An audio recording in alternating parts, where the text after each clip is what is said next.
Ja, das dauert seine Zeit mit dem Einsteigen. Aber Pause.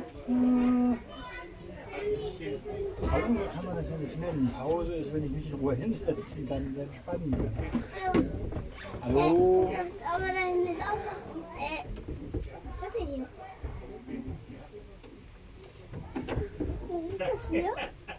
Das ist zum Fahren der Straßenbahn. Damit fahre ich und damit bremse ich. Das ist da auch für. Ganz wichtiger Handgriff. Das ist eine. Nee, erst wenn der Schaffner Signal gibt. Das ist Viele? Jetzt, pass auf. Verstanden. Und damit steuere ich das Blinklicht und solche Sachen alles. Mama.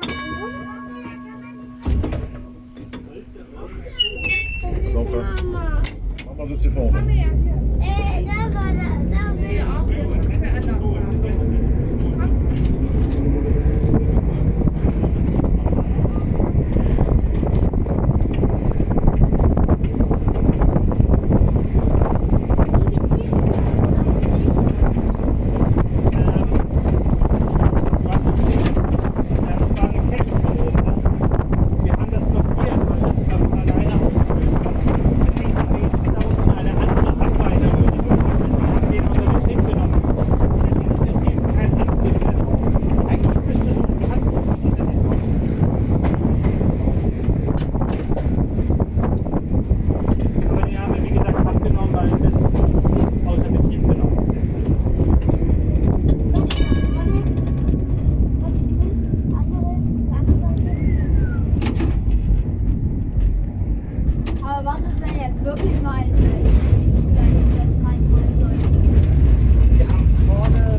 Stangen. Und das ist eine neue Lösung quasi, deswegen brauchen wir die alte nicht mehr. Aber wofür ist das? Das ist, damit kann ich Bremssand auf die Schienen geben. Wenn der Wagen rutscht oder die Räder blockieren, kann bei einer Straßenbahn genauso passieren wie beim Auto. Dann habe ich hiermit die Möglichkeit, dann fällt Sand auf die Schienen und dann bremst er wieder richtig. Braucht man vor allem bei einer Notbremse. Wenn man nicht besonders schnell zügig anhalten muss, weil da ein Auto auf die Straße steht.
Doch, eigentlich schon. Aber früher war der Schaffner dafür zuständig. Da hat der Fahrgast zum Beispiel dem Schaffner gezeigt, so, ich möchte nächste Haltestelle aussteigen. Und dann hat der Schaffner während der Fahrt, also wie jetzt zum Beispiel, zweimal kurz. Und dann